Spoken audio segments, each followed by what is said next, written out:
Hi, and welcome back to another episode of Exploring the Arts. I'm your co-host, Ken Shea, and today we're going to be exploring the world of cartoon syndicated columnists. Not too long ago, every cartoon artist would strive to get their own comic strip in a national newspaper. Names like Walter Kelly, the Pogo Strip, Dean Young from Blondie, Charles Schultz from Peanuts, and Al Cap from Lil Abner. Now that we're living in a high-tech world, the artistry of syndicated columnists have gone to the wayside. With computers taking over for newspapers and less subscribers, the art of syndicated columnists is now becoming a lost treasure. Today I would like to take you inside the world of a syndicated artist. Ipswich has its own syndicated cartoon strip artist. His name is Ed Colley. You might have seen some of his work in over 100 newspapers across the country. The Detroit Press, the Los Angeles Times, the Dallas Morning Star, the Washington Post, and many others. So let's go inside Ed's world. Let's get a look at a peek of what's going on in the syndicated art world. Here I am in my studio, drawing one of the most famous cartoons in the history of cartooning. Welcome to Exploring the Arts. I'm Ed Colley, and today we're going to explore my world, which is the world of cartooning. So come on over and watch your step. One of my greatest influences was Thomas Nast. And Thomas Nast is almost single-handedly credited with bringing down the infamous tweed ring of New York City. This was about 1871 or so. And what I'm drawing now is Boss Tweed, who was a comptroller in New York City. And this is an example of one of his famous cartoons, The Brains. Thomas Nast is credited with single-handedly bringing down the infamous tweed ring in New York. One of the things I found fascinating about this whole episode was that they tried everything they could to stop him from doing these drawings, which were done in Harper's Magazine. They offered him bribes, all kinds of money, to stop his drawings, but he wouldn't. He kept drawing these Boss Tweed drawings. And Tweed once said, I don't care what they write about me in those newspapers, because my constituents can't read, but they sure can understand those drawings. What is also fascinating for me is at the end of Boss Tweed's life, which he ended up in jail, when he died, under his mattress, they found almost every single drawing Tweed had ever drawn of him. This is my hero. I'm going to show you some of the editorial cartoons I've drawn over the years, and I've just selected these at random. But anyway, here's the first one. I did a cartoon of Cat Dog. I think you're all familiar with Cat Dog. And Dog says to Cat, "I'll sue you. You want to sue yourself, Selectmen and Planning Board and Zoning Board." And this had to do with Plymouth. As you can see, this is my take on the board suing itself. One of the great things about cartooning is that a lot of the cartooning I did was local. It was done mainly in the southern part of Massachusetts, down near Plymouth, where I was the cartoonist for the Old Colony Memorial newspaper. Here's a new one. Helen, we're not the only Kingston in the world. You're not the only one, as they're sitting at breakfast, having tea and lunch. This one, we'll wait until it gets dark, then we'll vandalize the place. Again, cowardly act continues. These are problems that exist locally everywhere. Oftentimes you're doing cartoons, you use cliches so that people can identify with them quickly. Now here's one about a bus stop, and the guy's waiting for the bus to come. As you can see, you can start from the top, work down to the center in here, and pretty soon he literally falls asleep at the bus stop. One of the things I love about cartooning, and especially editorial cartooning, is I love line and how line looks. Drawing is very important to me. In fact, drawing sometimes is more important than the message, which it shouldn't be that way. Here's another one. Just get out of here. Take your ball and bat and leave, they say to this little leaguer. This one here, Fred, hang on until we figure out how to fix the new problem with the big dig. And as you can see, I have him up there, and I'm using the idea of the Dutch wall, you know, putting your fingers in the wall to stop the dike from leaking. And we have this construction worker at the big dig trying to stop the problem. I don't know, George. It looks like a trap to me. Amnesty Month. Book return. Who can you trust? This is a local library story offering you amnesty if you bring your literally stolen library books back. Maybe it works, maybe it doesn't. Cranberry scoops, cell towers, just watch them grow. So I've decided what in this particular cartoon is to turn the cranberry scoop into a cell tower and just watch them grow. This next one, I'm busting out of this place. You can't keep a good dog down. And this was in the Halifax Reporter, this particular one. Always enjoy drawing dogs and animals. They're a lot of fun. And you personalize them, you humanize them, and you allow them to speak. The clerk ate it. Excuses, excuses. Here's the town, and here's a guy explaining, like, boy, he ate my homework. You can trust me, Adelphi says, promises, promises. That's a cable network. And as you can see, his fingers are crossed behind, and I have that big supercilious grin on his face. There's a lady's looking at him in disbelief. Yeah, sure, I can trust you. Is it safe to talk? He's watching the pre-football season. It could be gone on until Christmas, and he'll never notice. The minute the football season starts, preseason games, you're pretty much left alone in the house because this guy's not going to move from the television set. And these are the kinds of things that I did a lot of drawing of. Local, common experiences. Water, water, turn it off. You may get your wish for this. We were talking about the water, but when it does rain, it pours. I have this man, no matter what happens, he's not happy with the sun and he's not happy with the rain. He complains about everything. Don't we always complain about weather?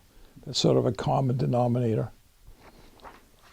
And these were two characters, my first board, and these are two characters that I drew, and they look exactly like these people. Doing caricatures is a lot of fun.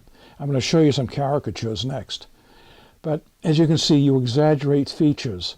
The guy has a large nose, you make it larger. If he's skinny, you make him skinnier. If he's heavy and overweight, you make him, heavy and overweight. You exaggerate. And by exaggeration, it almost gets to the essence of the individual. And here's the last one we'll show of this group.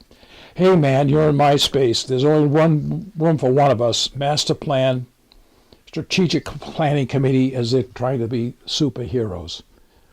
Now I'm going to go over and stop for a minute and get some caricatures to show you. Okay, now I thought I'd show you some caricatures that I've drawn. And caricatures are something I love to do. I find it easier, believe it or not, than actually doing a portrait because I love the art of exaggeration. And I think sometimes in exaggeration you actually get the essence of the individual much better. Just for the fun of it, everybody, do you have any idea who that might be? That's that famous documentary filmmaker, Michael Moore, Michael Moore. As you can see, I've drawn Michael with this crazy hat on and that kind of smirk on his face. The next one I'm going to show you is a combination of caricatures I've drawn. Just for the fun of it, I'm going to pause a moment and see if you can identify who they are. Who do you think this is up on this corner over here? And we just mentioned Michael Moore. The fellow down in the left corner is none other than Rush Limbaugh. And the one in the bottom is, can you guess? That's Al Franken. This next one was a hero several years ago during the Iran-Contra. And this is none other than, take a guess, I'll give you a minute. That's Ollie North. Remember Ollie North? And this particular character was a TV host for quite a while. Do you know who that might be? That's Regis Philbin. And another thing I like to do is I do a lot of caricatures for a local theater here at the Y. And they put on these local plays and musicals. And this is one from The Little Mermaid, and these are two of the children that were in The Little Mermaid. Children are very difficult to do in caricature because they haven't developed a lot of facial exaggerations yet. Their faces are pretty plain and very simple sometimes. So it's very, very hard to do a caricature of a child. And you can't do a character that's going to be negative. Most of my caricatures of adults are negative, and the ones of the children tend to be positive. Does anyone recognize this character? Santana, the great musician. This is a black and white drawing. I love drawing in black and white.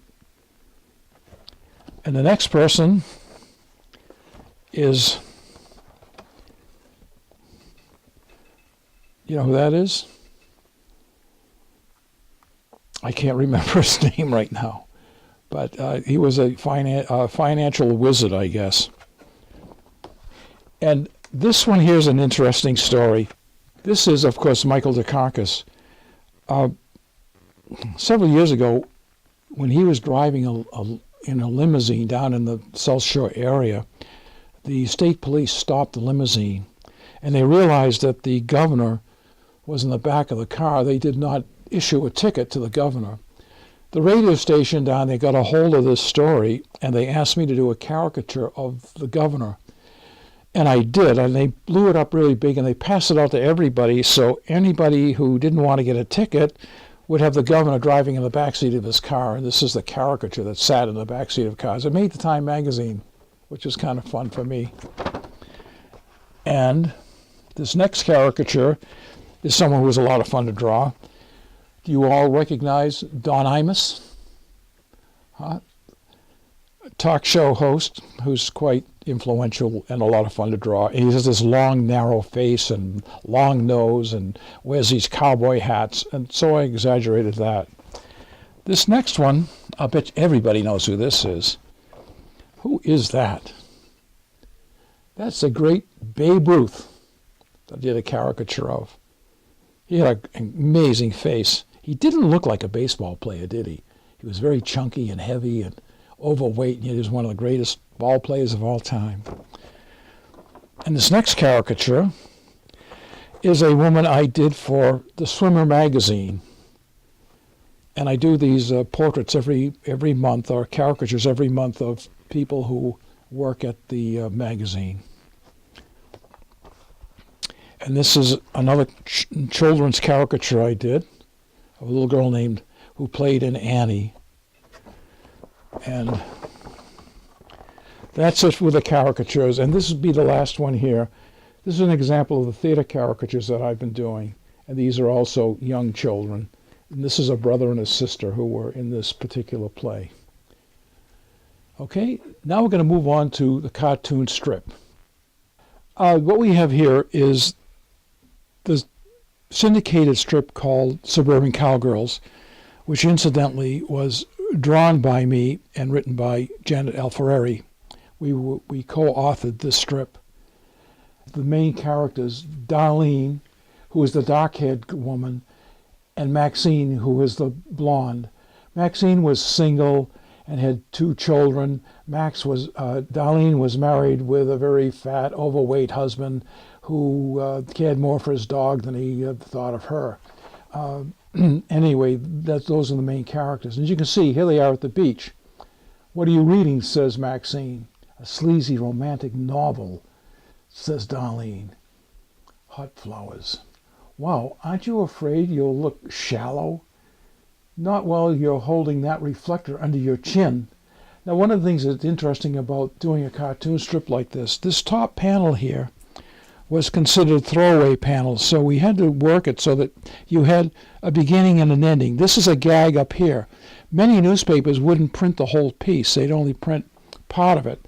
So they were allowed to either eliminate this top panel and then work with the main panel down here. So I had to design the strip always to have that little sort of gag at the top.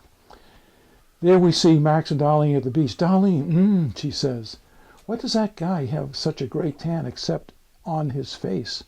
There are two possibilities, Max. One, he reads a lot of books at the beach, or two, he frequently buries his head in the sand. I like that guy, she says. Now I'm going to show you something else which is interesting here. In order to get the color on this Sunday, I had to make a mock piece like this right here. And I had a big chart, and all the charts had the colors of the different tones. And if you look closely, you'll see that all the skin colors, hair color, sand, sky, everything has numbers on them. They corresponded to colors that were given me. And this was the sheet that they would use as an example to do the coloring.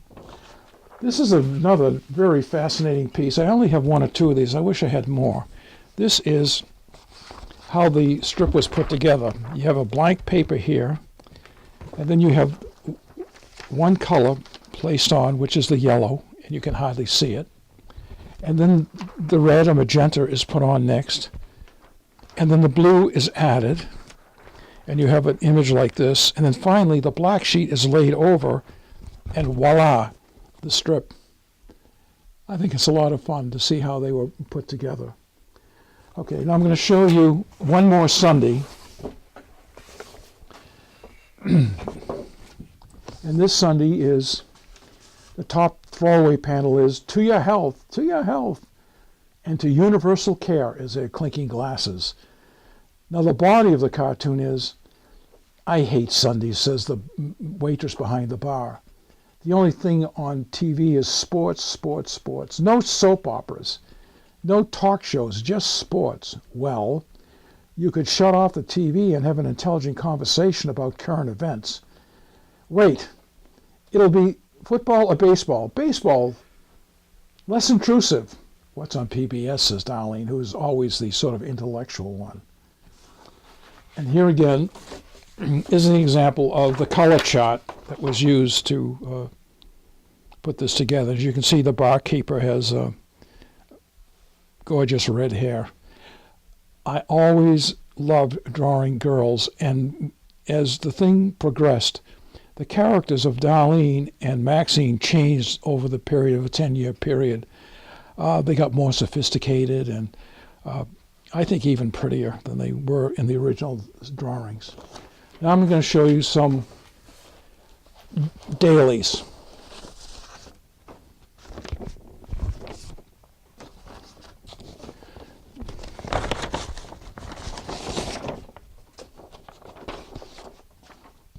These are how the daily strips were drawn in a panel like this. And can you see it? A cartoon strip is much like a little story or a movie. You have a beginning, you have the meat, the basic period here, then you have the end. So you have a beginning, a middle, and an end, and every single strip had to have those elements in it. Here's another one here. As you can see, still attached to this drawing are these yellow stickers where my editors would always find things that I had misspelled, and I had to make the corrections. I couldn't seem to get anything past them. And I'll let you read these for yourselves because I find it very hard reading upside down. Another thing about this character Max, which is I find interesting, is that in every strip we always had a T-shirt at the end of the strip. It always sort of worked into what was happening in the action of the strip itself. And here's another sheet. I left out a letter in that one, I guess. Another thing that happened in the strip I think is interesting. When I was drawing the dog, I began drawing the dog, the Bo, as a retriever. My wife and I adopted a greyhound, and later on in the drawings, all the dogs became greyhounds. So the gags went from, and no one ever noticed it, which I thought was kind of funny. This strip ran in like 100 newspapers in the country. It was in the LA Times, Washington Times, Atlanta Constitution, several papers here in Massachusetts. And I'm not even going to bother with this one. I'll just set it down to. And here's one of the last strips here. And this is how they were sent out to the newspapers, like this. The strips that I just showed you. And they were all done with Tribute Media. Okay. I'm bringing you over here to a section of work that I've done. Besides doing the cartooning, I love to do sculpture. And some of these pieces are really influenced by the cartoons. Like this is very cartoonish, this lady here, who reminds me a lot of a Toulouse-Lautrec, who is another one of my great influences. She's bold, she's strong, she's magnificent, she's a great circus lady, and you can tell she certainly, when she's on stage, she takes over. Over here we have more figures, and these are just small pieces. As you can see, I really love doing faces, and the caricature faces are in this piece here. At some point, I meant to put a flag will come out of here when I get around to it. And this is sort of a counterpiece right here, which is this lady. I love working in three-dimensional. It's very satisfying to see the piece in its entirety. This piece right here is quite interesting. It's made out of tin cans, and it's a really, really old piece. As you can see, this is like the grocer over here. I've used a bottle cap as a stop sign, painted a background, and here's the beautiful lady here. A lot of fun doing that. These next pieces, although I try to make them look like bronze pieces, they're actually paper mache. And I've bronzed them, and they're not caricatures, they're just sculpture. I'm going to show you one more piece here. I'm going to reach over and grab it. Excuse me.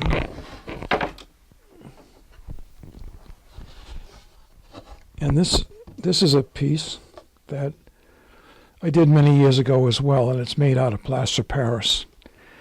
And I love the faces. It almost has a Greek motif to it, I think.